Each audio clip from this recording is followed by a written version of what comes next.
kedua tahun 2023, perseteruan aktor Kevin Hillers dengan Siska Keir, mantan kekasihnya, kembali berlanjut di Pengadilan Negeri Jakarta Barat. Kevin yang digugat Siska karena diduga melakukan cedera janji atau wan prestasi, lagi-lagi tidak hadir di persidangan karena sudah memberikan kuasa penuh kepada tim kuasa hukumnya. Demikian pula Siska hanya diwakili oleh kuasa hukum tunggal Georgian Oberta. Dalam sidang beragendakan mendengarkan pembacaan gugatan itu, pihak Siska telah melakukan perbaikan gugatan seperti yang diminta Hakim Ketua pada sidang sebelumnya. Lalu benarkah gugatan material Siska berubah dari 1,5 miliar menjadi 1 miliar?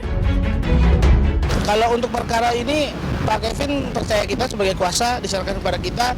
Pak Kevin juga ada kesibukan lain yang sudah dikuasakan, begitupun juga dari pihak tergugat kan sudah dikuasakan, sama-sama kuasa yang maju. Tapi untuk hal-hal terkait dengan pembahasan tetap atas dasar kesepakatan dengan diskusi dengan klien. Jadi hari ini agenda persidangannya itu adalah pembacaan gugatan, di mana kami sudah melakukan penyempurnaan terhadap gugatan kami. Jadi kami merasa yakin dengan gugatan yang kami layangkan ke Pengadilan Negeri Jakarta Barat ini. Ya, jadi ada beberapa penyempurnaan ya dari angka-angka yang kami sudah kalkulasi ulang dari gugatan-gugatan yang sebelumnya. Nominalnya kurang lebih sih hampir sama ya, tapi agak ada kurang sedikit aja dari apa yang sudah kami layangkan sebelumnya. Jadi hari ini 853, perkara 853 yang pada sebelumnya sudah terjadi mediasi yang gagal, tercapainya perdamaian, maka hari ini kita lanjut pada persidangan. Nah, hari ini memang dari pihak penggugat ada perbaikan gugatan. Nah, hari ini perbaikan gugatannya disampaikan kepada kita dan sudah kita terima. Memang ada beberapa dari mereka perbaikan gugatan, tapi nanti akan kami tanggapi dalam jawaban kita di persidangan berikut. Akan disampaikan secara tertulis nanti pada tanggal 17 Januari 2023. Dalam kasus wan prestasi, Kevin yang menjadi brand ambasador klinik kecantikan Siska dituding tidak menyelesaikan kontrak kerja secara profesional. Pasalnya, Kevin yang dikontrak Siska selama setahun hanya merampungkan tugasnya selama 10 bulan atau kurang 2 bulan dari kontrak yang dilakukan hitam di atas putih. Pasalnya, pada bulan Mei 2022, Kevin dan Siska terlibat kasus penganiayaan yang berbuntut pada pemogokan kerja Kevin sebagai brand ambasador. Promosi klinik kecantikan yang seharusnya diposting Kevin di Instagram justru tidak dilakukan. Lantas mengapa pihak Kevin terlihat santai dalam menanggapi gugatan Siska? Kalau komunikasi sih dari kita sebagai kuasa hukum kita cuma sama klien ya. Karena apapun yang kita lakukan berdasarkan pada klien. Kalau memang ada hal yang perlu dikomunikasikan pasti diskusikan dulu sama klien. Itu aja sih. Tanggal 17 Januari 2023. Agenda jawaban dari kita.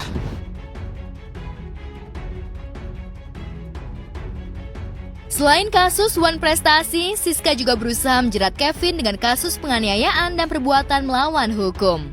Kasus penganiayaan yang ditangani Polres Bogor sudah menetapkan Kevin sebagai tersangka. Sedangkan kasus perbuatan melawan hukum juga sudah disidangkan di Pengadilan Negeri Jakarta Barat.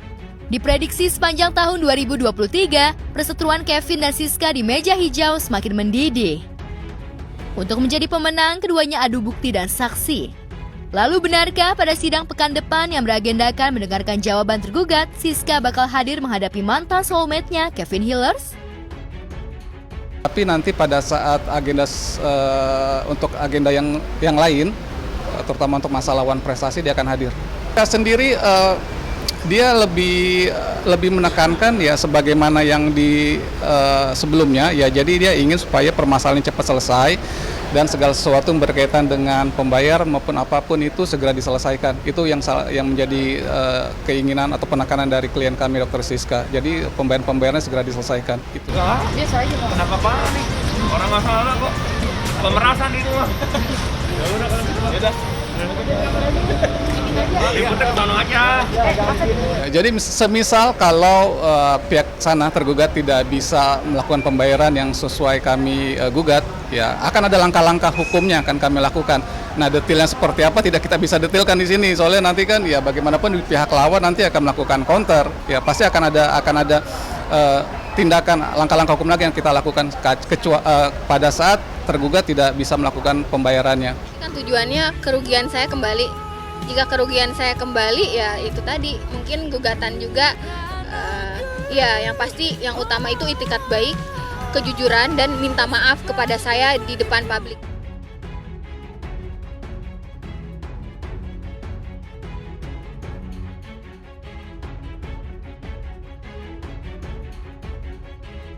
Di Pengadilan Agama Jakarta Timur, sidang cerai perdana antara pengusaha Putra Siregar dengan Septia Yetri Opani memasuki agenda mediasi.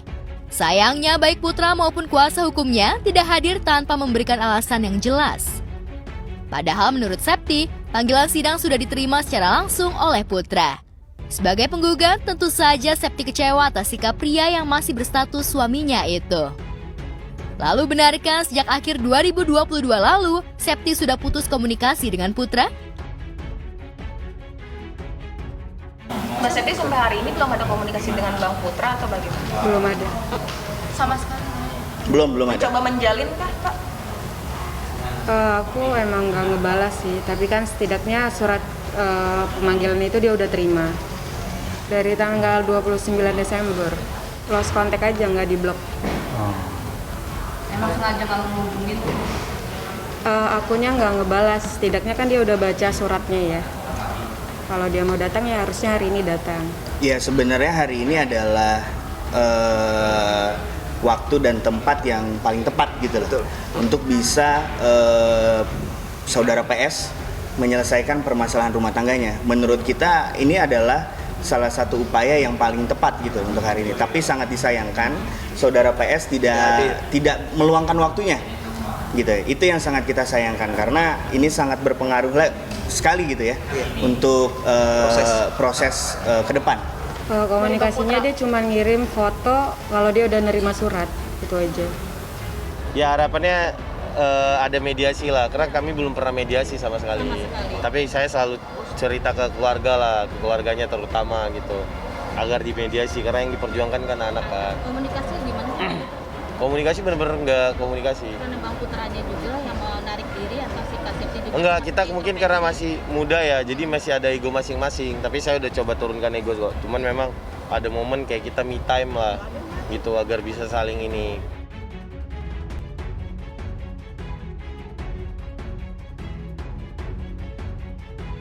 Ya, Septi kesal pada sikap Putra yang menurutnya tidak gentle dan kebanyakan pencitraan.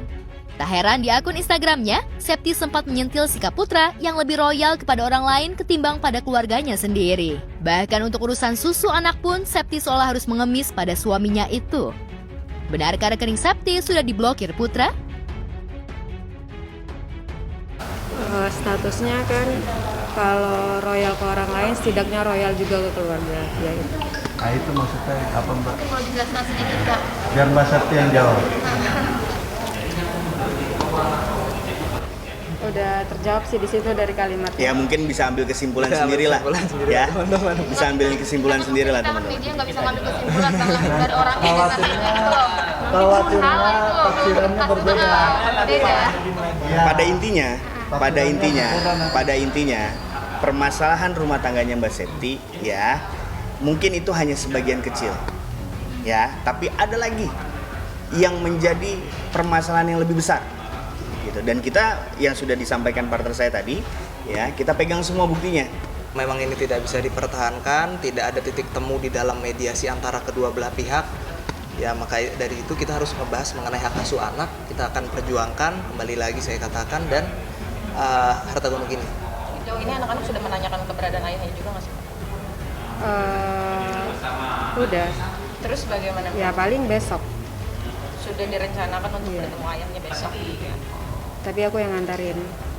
Berarti akan berjumpa dengan Kalau dia pengen ketemu sama ayahnya, aku antarin ke rumahnya gitu. Tapi kakak mau ketemu juga sama Bang Putra? Aku nggak ada chattingan sama dia. Terakhir yang itu aja, foto dia nerima surat. Kalau untuk anak bertemu sama Bang Putra berarti nggak ada komunikasi? Terus lewatnya tuh siapa? Apa langsung ke rumahnya? Aku langsung antar ke rumah aja kalau misalnya anaknya pengen ketemu.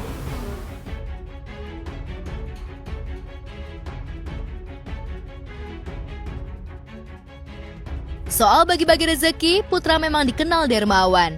Tidak cukup sebelah jari untuk merunut nama artis dan YouTuber yang pernah dibantunya. Sayangnya di mata keluarga, kedermawanan putra seolah berbanding terbalik dengan sikap kikirnya. Siapa sangka, putra yang di depan kamera nampak berwibawa, diduga sudah lama melakukan KDRT terhadap Septi.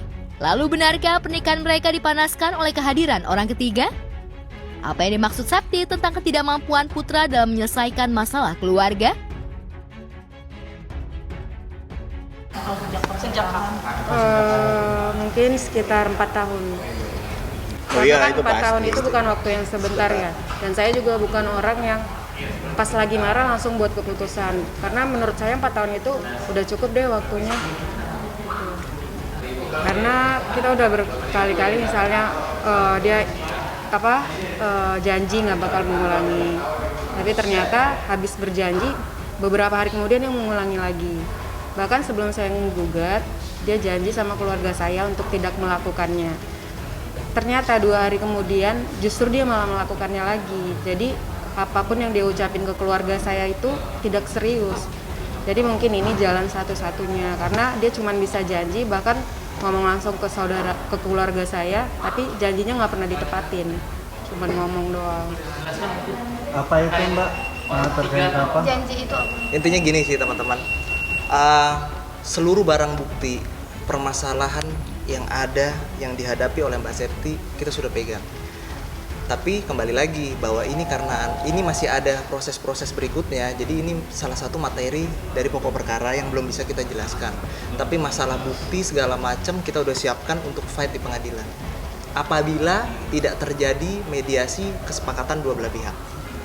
Saya mohon teman-teman juga bersabar gitu ya. Doakan aja biar proses ini semua berjalan lancar demi juga rumah tangganya Mbak Septi dan anak-anaknya. Gitu. Yang jelas upaya ini pasti kita akan tempuh apapun itu jalannya, ya kan? Dan kita juga menunggu keseriusannya Mas Putra Siregar untuk bisa menyelesaikan dan mengupayakan kembalinya keutuhan rumah tangganya. Saya sama sekali nggak ada mikir dia pasti cinta lah, pasti saya nggak ingin lah, pasti saya pertahankan. Makanya butuh doanya nih bagi wartawan. Kenapa? Gimana kan perceraian yang nggak disuka Allah ya, tapi bukan berarti cerai itu nggak boleh. Itu hal yang nggak dilarang banget sama Allah gitu. Tapi aku sebagai seorang kepala keluarga pasti akan berusaha mempertahankan rumah tangganya lah.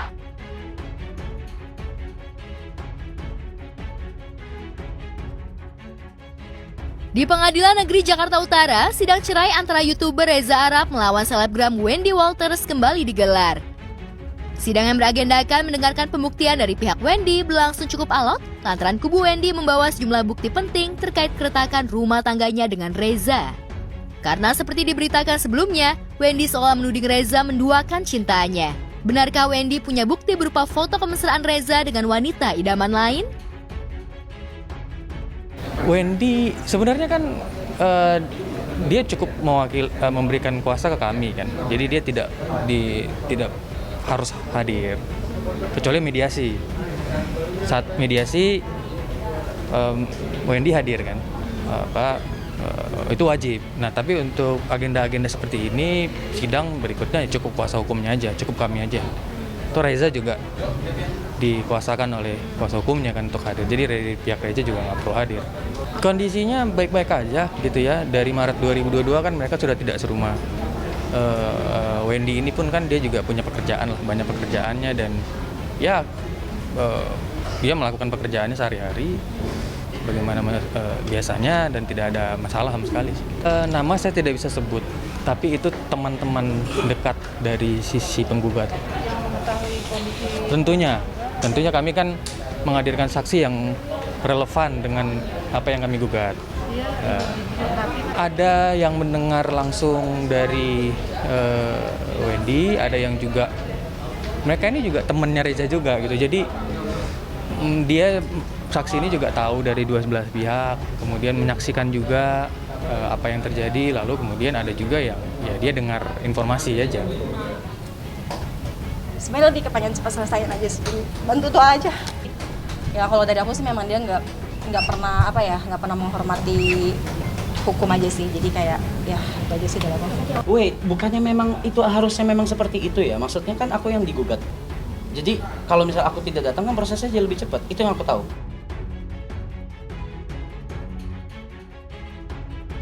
Tanggal 21 Februari mendatang, tepat di bulan kasih sayang, sedianya Reza dan Wendy merayakan anniversary pernikahan mereka yang kedua. Namun sekarang, Wendy justru berharap perceraiannya dengan Reza sudah ketok palu sebelum hari jadi pernikahan mereka yang kedua. Demi mempercepat proses perceraiannya, Wendy bahkan ogah menggugat harta Gonogi ini. Lalu benarkah Reza masih ingin mempertahankan pernikahannya dengan Wendy? Iya, Gonogi ini kan dari awal kami udah sampaikan, itu kedua belah pihak kan sudah membicarakannya sebelum ada gugatan cerai. Mereka sudah membicarakannya baik-baik. Itu jadi ada rumah yang di awal pernikahan itu memang diperuntukkan untuk rumah bersama lah ya, rumah menikah. Mereka menikah terus mereka mau hidup bersama di situ. Namun kemudian ada seperti ini gitu, hal yang tidak diduga. Nah, pada awalnya rumah ini memang dicicil KPR oleh Reza di Gading Serpong. Tapi kemudian sudah diselesaikan dengan cara klien kami ya udah ada berapa tahun lagi lah gitu ya cicilannya dilunasin. Kemudian rumah itu diberikan menjadi miliknya Wendy.